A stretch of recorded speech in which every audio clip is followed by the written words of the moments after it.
بسم اللہ الرحمن الرحیم۔ السلام علیکم ورحمۃ اللہ وبرکاتہ۔ ہائی گائز، کیسے ہیں آپ لوگ؟ میں امید کرتا ہوں اللہ تعالیٰ کے کرم سے آپ سب خیر خیریت سے ہوں گے اور اللہ تعالیٰ آپ سب کو اپنے حفظ و امان میں رکھے، آمین۔ آج میں حاضر ہوا ہوں ایک نئے ٹاپک کے ساتھ، نئے ٹپس کے ساتھ اور نئے موضوع کے ساتھ، جو کہ بہت ہی بہترین ہونے والا ہے اور آپ کو بہت ہی فائدہ دے گا۔ پلیز دوستو، اگر آپ نئے ہیں تو آپ ہمارے چینل کو سبسکرائب کریں، لائک کریں، شیئر کریں اور بیل کے بٹن کو دبا دیں تاکہ ہر آنے والی نئی ویڈیو کا نوٹیفیکیشن آپ کو ملتا رہے اور آپ اس سے مستفید ہوتے رہیں۔ آج ہم بات کرنے جا رہے ہیں جامن کے بارے میں۔ جامن گرمیوں میں آنے والا ایک ایسا پھل ہے جس کے صحت کے حوالے سے بے شمار فوائد ہیں اور اس کا تعلق پاکستان، بھارت، نیپال، بنگلہ دیش اور انڈونیشیا سے ہے۔ یہ کافی تیزی سے بڑھنے والا درخت ہے جو مناسب حالات میں 30 میٹر کی اونچائی تک پہنچ سکتا ہے۔ درخت اکثر 100 سال سے زیادہ کی عمر پاتا ہے۔ اس کے پتے گھنے اور سایہ دار ہوتے ہیں اور لوگ اسے صرف سایہ اور خوبصورتی کے لیے بھی لگاتے ہیں تاکہ گھروں میں خوبصورتی اور سایہ رہے۔ طب یونانی اور ایورے ویدک میں جامن کے پھل، بیج، چھال اور پتے علاج کے لیے بھی استعمال ہوتے ہیں۔ آج کل اس کے بیج یعنی کہ گٹھلی جامن کو ذیابیطس کی دوائی میں استعمال کیا جاتا ہے۔ جامن کو مختلف زبانوں میں مختلف ناموں سے پکارا گیا ہے۔ اردو میں اسے جامن، سندھی میں اسے جموں، ہندی میں اسے جمبل، بنگالی میں اسے کالا جام، انگریزی میں اسے جاوا پلم کہتے ہیں۔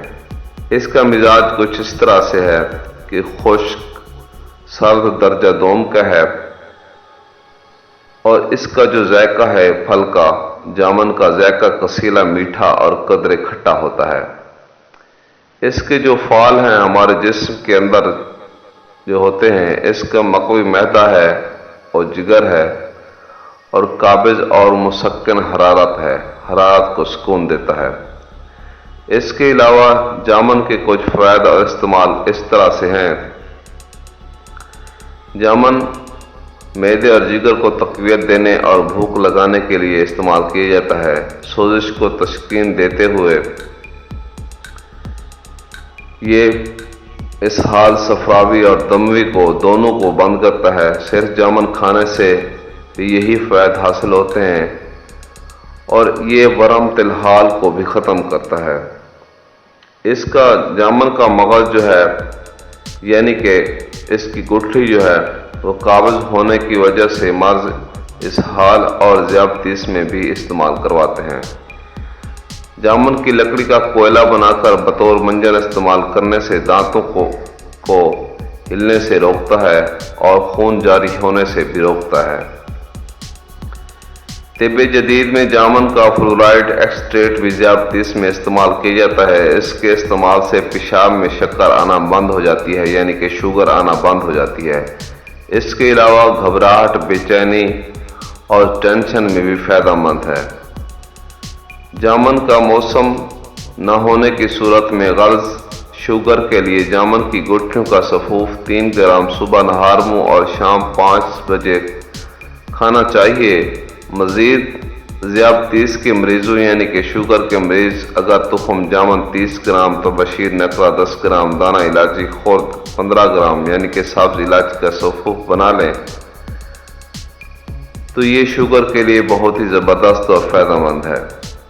موسم برسات میں اسہال، گیسٹرو اور دیگر پیٹ کے امراض کے لیے بھی جامن کا سرکہ فائدہ مند ہے جو صدیوں سے استعمال ہوتا آ رہا ہے۔ جامن کی گٹھلیوں کو خشک کر کے ان کو باریک پیس لیں اور یہ سفوف 3 گرام کی مقدار میں صبح نہار منہ اور شام کو کھائیں تو اس سے انشاءاللہ بدخوابی جریان کا مرض دور ہو جاتا ہے۔ جامن کی گٹھلیوں کا سفوف خونی پیچش اور اسہال میں بھی مؤثر ہے۔ اس سلسلے میں شربت انجبار کے ساتھ استعمال بہتر نتائج دیتا ہے۔ جامن کے درخت کی چھال کو جوش دے کر پینے سے مندرجہ ذیل فوائد حاصل ہوتے ہیں۔ نمبر 1 پر ہے لکوریا کے مرض میں جامن کی گٹھلیاں 50 گرام پیس کر اور اس میں کشتہ بیضہ مرغ 10 گرام شامل کر لیں۔ یہ سفوف 2 سے 3 گرام عمر کے حساب سے صبح نہار منہ اور شام کو عصر کے ٹائم کھائیں پانی کے ساتھ، تو یہ لکوریا میں بہت ہی فائدہ دے گا۔ دوران حیض استعمال نہ کریں، یعنی کہ پیریڈ کے دوران استعمال نہ کریں۔ اس کے 10-20 روز استعمال کرنے سے استعمال شافی و کافی ہوتا ہے۔ اس کے علاوہ خواتین میں کثرت حیض کو کنٹرول کرنے کے لیے جامن کے پتوں کو سائے میں خشک کر کے سفوف بنا لیں اور روزانہ صبح نہار منہ 1 چمچ چائے والا ہمراہ تازہ پانی کھائیں تو اس میں بہت ہی فائدہ ہوگا۔ اس کے علاوہ یہ جو ہے یہ گٹھلی جامن سے شوگر کا علاج بھی کیا جاتا ہے۔ گٹھلی جامن کو پاکستان اور مختلف ممالک میں ذیابیطس کے مرض میں بطور دوا استعمال کیا گیا ہے۔ یہ تھے جامن کو کچھ فوائد، اور اس کے علاوہ جو زیادہ مشہور ہے جامن، وہ شوگر کے لیے مشہور ہے، اور یہ جو فوائد ہیں سارے بہت ہی زبردست اور آزمودہ ہیں۔ آپ اس کو آزمائیں، استعمال کریں اور فائدہ حاصل کریں۔ اس کے علاوہ میں آپ کو ایک چھوٹا سا ٹوٹکا بتانے والا ہوں۔ نمبر 1 پر ہے گٹھلی جامن 100 گرام، میتھی دانہ 100 گرام، آملہ خشک 100 گرام۔ ان سب چیزوں کو رگڑ پیس کر سفوف بنا لیں اور صبح نہار منہ اور رات کو کھانے کے بعد خوراک جو ہے 5 گرام ہمراہ پانی استعمال کریں۔ انشاءاللہ اس سے شوگر کا مرض جو ہے کنٹرول ہو جائے گا اور شوگر کا مریض ٹھیک ہو جائے گا۔ ملتے ہیں اگلی ویڈیو کے ساتھ۔ اللہ حافظ، دعاؤں میں یاد رکھیے گا۔ فی امان اللہ۔